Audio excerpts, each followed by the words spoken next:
In the aftermath of the Second World War, the world stood at a crossroads.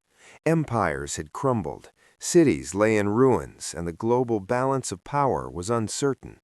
But from the ashes of that conflict emerged a new force, one that would not only deter aggression, but also redefine the very structure of international relations.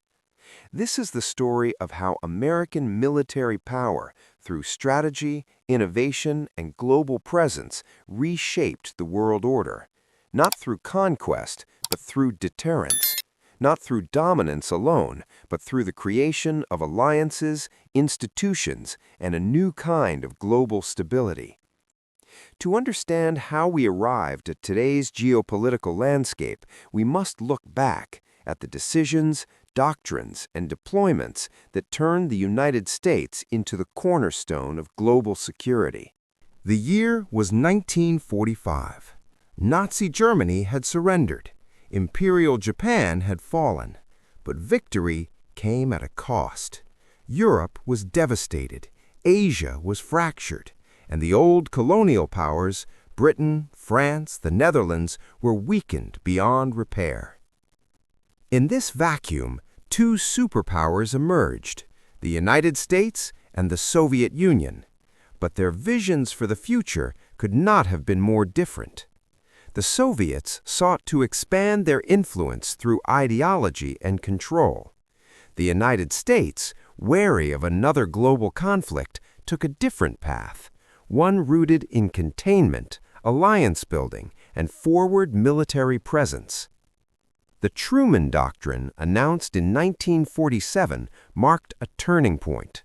For the first time, the U.S. committed to defending free nations from external pressure. It was not just a political statement, it was a military posture. American troops remained stationed in Europe and Asia, not as occupiers, but as guarantors of peace.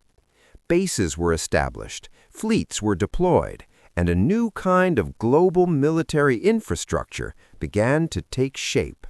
In 1949, the United States led the formation of the North Atlantic Treaty Organization, NATO. It was more than a military alliance. It was a strategic anchor for the Western world. Unlike previous alliances, NATO was built on the principle of collective defense. An attack on one was an attack on all. But what gave this principle real weight was the American commitment behind it. The U.S. stationed troops in West Germany, deployed nuclear weapons in Europe, and maintained a constant naval presence in the Atlantic. These were not symbolic gestures, they were credible deterrents. In contrast, the Soviet Union relied on satellite states and a centralized command structure. Its military might was formidable but rigid. The American approach, by contrast, emphasized flexibility, mobility, and technological superiority. Over time, this difference in posture would prove decisive. From the 1950s onward, the United States invested heavily in military technology, not just to match the Soviet threat, but to surpass it. The development of intercontinental ballistic missiles, nuclear submarines, and strategic bombers created what became known as the nuclear triad, a three-pronged deterrent that no adversary could ignore. But American innovation didn't stop at nuclear weapons. The U.S. pioneered satellite reconnaissance, precision-guided munitions, and later stealth technology. These advances didn't just change warfare, they altered the strategic calculus of nations. While the Soviet Union focused on mass and scale, the United States emphasized precision and reach. This allowed the U.S. to project power globally with fewer troops and greater effect. By the 1980s, under the Reagan administration, the U.S. military underwent a major modernization. The Strategic Defense Initiative, though never fully realized, signaled a shift towards space-based defense and technological dominance. In contrast, the Soviet economy strained under the weight of military spending. The arms race, once seen as a contest of equals, began to tilt decisively in America's favor. When the Berlin Wall fell in 1989 and the Soviet Union dissolved 2 years later, many believed the era of great power rivalry had ended. But the U.S. did not retreat from the world. Instead, it adapted. American military power shifted from deterrence to stabilization. In the 1990s, U.S. forces intervened in the Balkans to stop ethnic cleansing. They enforced no-fly zones over Iraq. They led coalitions in the Persian Gulf.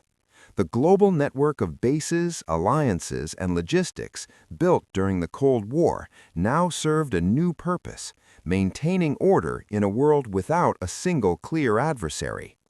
Critics questioned the extent of American involvement abroad, but for many nations, the U.S. presence remained a source of stability.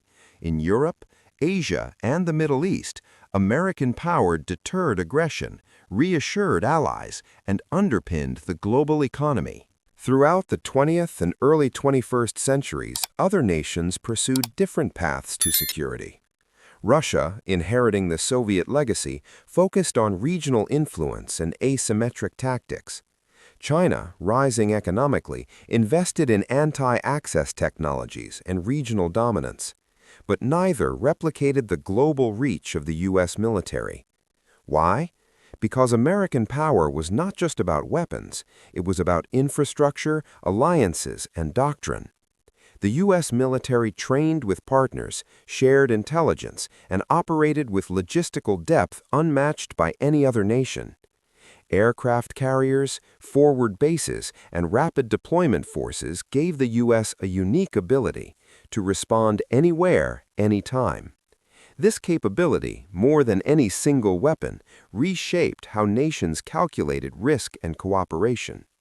In contrast, nations without such reach often relied on coercion or regional leverage. The U.S., by contrast, offered a security umbrella that many willingly joined. Today, the world is once again entering a period of uncertainty. New powers are rising, old rivalries are re-emerging. But the legacy of American military power remains. It is seen in the alliances that endure, the technologies that define modern warfare, and the stability that, despite its imperfections, has prevented a Third World War. The U.S. did not seek empire. It sought security through strength and peace through presence. In doing so, it reshaped the world order, not by force alone, but by creating a framework where force was rarely needed. As we look to the future, one question remains. Can the principles that guided American power in the 20th century still preserve peace in the 21st? Only time will tell, but history offers a lesson. When military power is guided by strategy, values, and restraint, it can do more than win wars. It can shape the world.